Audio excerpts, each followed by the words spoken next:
We all know finding truly good leadership is, well, pretty rare these days, right? But what if the ultimate blueprint for accountability was actually mapped out centuries ago? Welcome to this explainer. Today, we're going to unpack how Islamic scripture sets up this incredibly rigorous, really kind of cosmic framework for ethical leadership. We'll be looking at ancient texts alongside modern academic research to see exactly how these timeless rules apply to everything from your own personal life right up to modern statecraft. Let's jump right in with a quote from the Prophet Muhammad that really anchors this whole concept. He said, "Each of you is a shepherd, and each of you is responsible for his flock." Notice how radical this metaphor is. It completely flips our modern idea of leadership on its head. It strips away all the glamour at the prestige, the corner office, and replaces it with the actual grit of caretaking.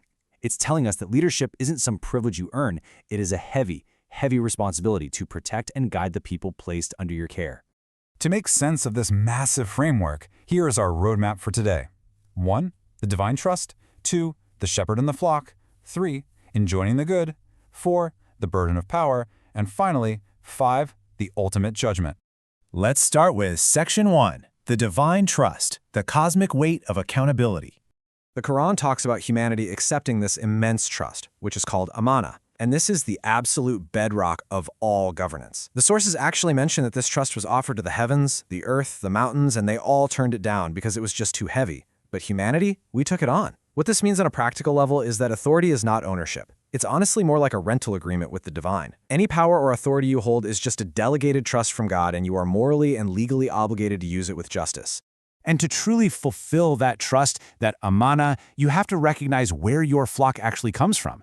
Since we all share a single common ancestor, Adam, our duty to protect one another, especially vulnerable folks like women and orphans, is baked right into our shared creation. This is a remarkably progressive mandate when you think about it. Remembering that we all come from one soul creates this deep sense of human kinship, which means racism, tribalism, and toxic nationalism. They're fundamentally un-Islamic. You literally cannot fulfill the divine trust if you're dividing and oppressing the very human family you were tasked to take care of. Moving right along into Section 2, the shepherd and the flock, let's look at the micro level of leadership. So who actually counts as a leader here? Well, going back to that original hadith, it's not just politicians or CEOs. Every single one of us is a leader with a flock. The ruler is a shepherd over the people. A man is an authoritative shepherd who has to provide for and protect his household. A woman is a shepherd over her home and her children. Even an employee or a servant is a shepherd holding a strict trust over their employer's property. The big takeaway here is that absolutely no one gets a free pass. We are all shepherds in our own specific spheres.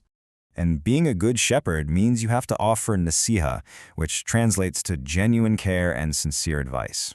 Think about it for a second. If you really care for a friend, you're not going to just stand there silently while they make a terrible mistake, right? The Prophet taught that religion is sincerity. You want the absolute best for your brother or sister, so you step in to help them avoid harm purely out of compassion. Whether you're talking to an average citizen or a powerful leader, giving sincere, constructive advice is a totally non-negotiable part of ethical leadership. All right, let's jump to Section 3, enjoining the good, which focuses on a community's mutual duty. There's a very famous hadith that lays out a logical, three-step progression for taking action when you see a wrong, which is called a munkar. First, if you're capable and qualified to stop it without causing even more chaos, you change it with your hand. If you can't do that, step 2 is you change it with your tongue. You speak out and give advice. And if you are completely powerless to do either, step 3 is you have to at least reject it in your heart. The brilliance of this is how pragmatic it is. It's not calling for blind vigilantism. It's a calculated intervention meant to create a proactive society that stops harm early on rather than a reactive one that just waits around for the authorities to show up. But you know, what happens when personal intervention just isn't enough to fix the problem? Classical Islamic society utilized an institution for this called the hisbah, which was usually run by a muhtasib. Think of the muhtasib as a historical mashup of an ombudsman, a consumer protection agency, and the Better Business Bureau. They checked for honest weights in the market, stopped fraud, and handled open public infractions. But here's a super crucial point. Islamic law strictly forbids spying. Hidden sins are left entirely to God. This serves as an amazing historical protection of civil liberties, because the hisbah is strictly focused on protecting the public sphere from manifest harms, not policing private lives. Let's transition to Section 4, the burden of power, ulu amr, and the state. When we scale up to macro-level rulers, the key thing to remember is they are never absolutely sovereign. Their power is just that delegated trust we talked about, and it can be conceptually revoked if they betray their flock. In Islamic political theory, ulul amr refers to those in authority, heads of state, military commanders, scholars. Obeying these leaders is heavily emphasized because you want to avoid anarchy, but that obedience is always conditional. If a leader acts tyrannically or commands something unjust against divine law, their mandate is compromised. A ruler's primary job is safeguarding public welfare. So how exactly does a medieval concept work in the 21st century? It happens through fiqh watan, the jurisprudence of nationhood. Modern academic research, like the work coming out of RSIS, is actually taking these ancient scriptural concepts like Amanah and Hisbah and translating them into a real working framework for good governance today. It proves that Islamic accountability isn't just a rhetorical moral slogan, it's a structural mechanism designed to build resilient, citizen-centric societies. Looking at the direct lineage from ancient text to modern institution here is just fascinating. The classical demand for kashf al-hakika, or transparency, maps directly to modern Sharia audits and formal documentation. The classical concepts of Hisbah and Adala evolve right into independent ombudsman offices. And mazalims, the classical courts where you'd go to redress grievances against the state, those are your accessible public complaint systems today. The ethical guidelines provide the ceiling, while the modern law legally guarantees the floor for protecting citizens' rights.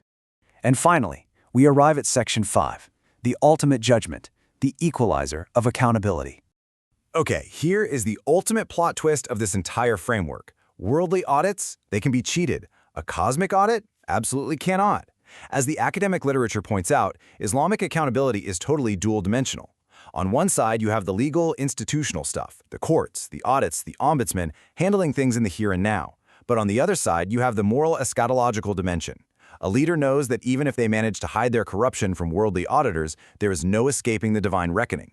This cultivates taqwa, a deep internal ethical compass that stops the abuse of power at its very roots. The texts are incredibly clear about the stakes here. The Prophet warned that if a community knowingly stops promoting the good and preventing the wrong, they literally expose themselves to the loss of divine aid and face punishment. And history kind of backs this up. When minor corruption or injustice is ignored, it inevitably spreads like wildfire into systemic failure. This whole system of accountability mobilizes the entire community to uplift one another and nip problems in the bud before they can destroy society. I want to leave you with this final thought to reflect upon as you go about your week. If every leader is a shepherd, and every shepherd is going to be questioned, what condition is your flock in? Thanks for joining me for this explainer. I'll see you next time.